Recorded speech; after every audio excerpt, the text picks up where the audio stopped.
Les Jeux Olympiques sont terminés depuis quelques jours et tout le reste n'a plus vraiment la même saveur. J'ai une bonne nouvelle pour toi, les Jeux Paralympiques arrivent très vite et je vais te donner 5 bonnes raisons de les suivre. La continuité d'une grande réussite.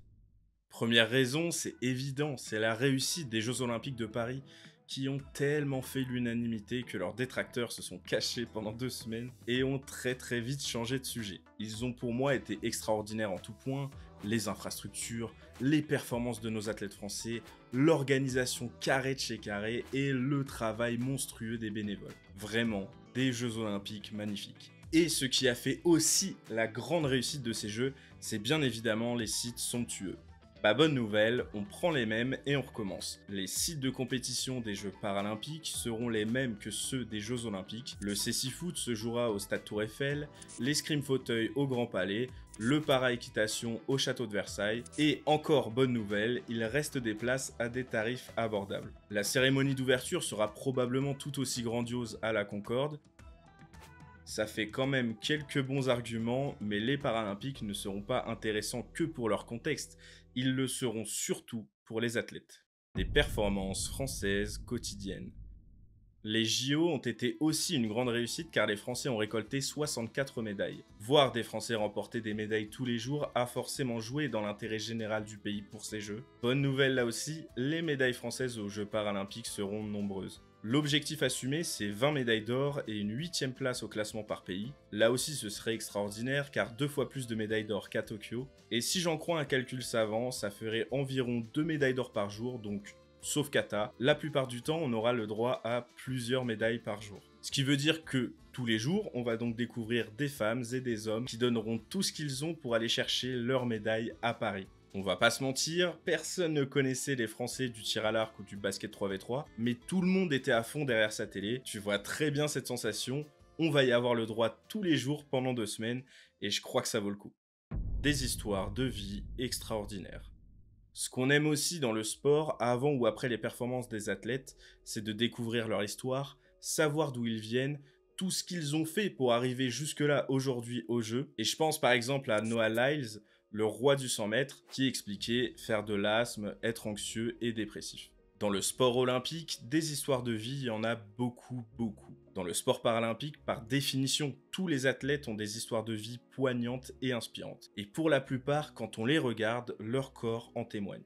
Si je prends juste l'exemple de notre porte-drapeau Alexis Anquincan, c'était un boxeur de haut niveau, champion de France de sa catégorie en full contact, et quelques mois après son titre, il a eu un grave accident de travail qui lui a fait perdre l'usage de sa jambe qu'il a finalement décidé d'amputer. Ce grand sportif dans l'âme s'est mis rapidement au paratriathlon et il est devenu champion du monde 6 fois et médaillé d'or aux Jeux Paralympiques de Tokyo. Imaginez que tous les para-athlètes de ces Jeux ont des trajectoires aussi dingues, je trouve ça tellement inspirant et tellement passionnant que ça donne envie de les soutenir, de les honorer et d'apprendre à les connaître au moins autant que les athlètes olympiques, surtout que leurs performances sont au moins aussi impressionnantes. De grandes performances sportives, un grand spectacle. La première des choses, si on veut regarder une compétition à la télé, le niveau de la compétition joue énormément. Si on diffusait mes matchs de foot à la télé, personne ne regarderait, et de toute façon on verrait pas beaucoup sur le terrain. Mais bref, aux Paralympiques, le contexte sera magnifique, ça on le sait déjà, mais vous pouvez être sûr que les athlètes vont sublimer ce contexte avec des performances époustouflantes. Si je vous dis Ibrahim Amadou, ça vous dit sûrement pas grand chose, mais si je vous dis un gars sans bras qui joue au ping-pong avec sa bouche en lançant la balle avec ses pieds sur son service, là vous voyez sûrement. C'est tout simplement hallucinant et en plus il est très fort. Et j'ai une autre belle anecdote qui témoigne que le niveau de performance aux Paralympiques est extrêmement élevé en plus d'être impressionnant. En 2016, à Rio, le 1500 mètres masculin a été remporté en 3 minutes et 50 secondes au JO.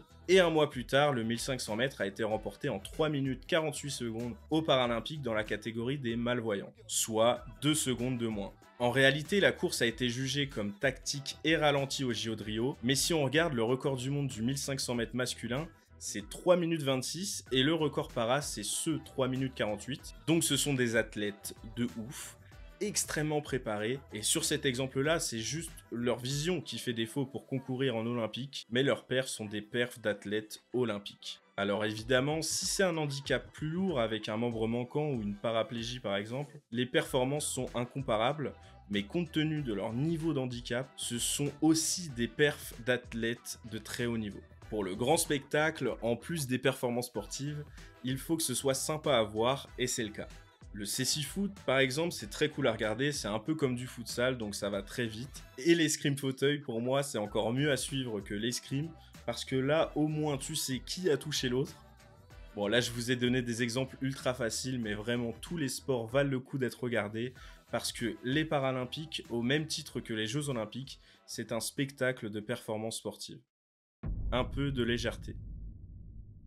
Je vais pas faire le spécialiste de fou, j'ai toujours regardé de loin les Paralympiques sans m'y plonger à fond. C'est avec Paris 2024 que je m'y suis intéressé vraiment. Mais ce que j'aime personnellement avec les paras, c'est qu'on voit juste des athlètes se surpasser et donner le meilleur d'eux-mêmes sans qu'on soit dans la dramaturgie vis-à-vis du handicap. Et c'est cette légèreté qui nous permet de vivre à fond les épreuves, de rire ou de pleurer. Oui, on a le droit de rire quand on offre une montre à un para-athlète qui n'a pas de bras, car c'est celui qui offre en fait qui est ridicule. Bref, moi j'aime cette légèreté, donc offrons aux Paralympiques les jeux qu'ils méritent. Parce que si on aime le sport pour le dépassement de soi, les exploits, la résilience, la motivation et les histoires, on aime forcément les Jeux Paralympiques. On va pas se mentir, je sais que ce sera jamais le même engouement que les JO, mais déjà un bel engouement des Français fera de ces Jeux Paralympiques des Jeux extraordinaires.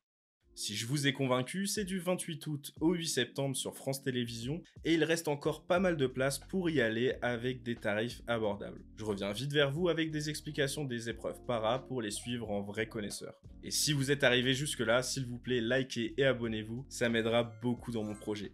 Allez, salut la team!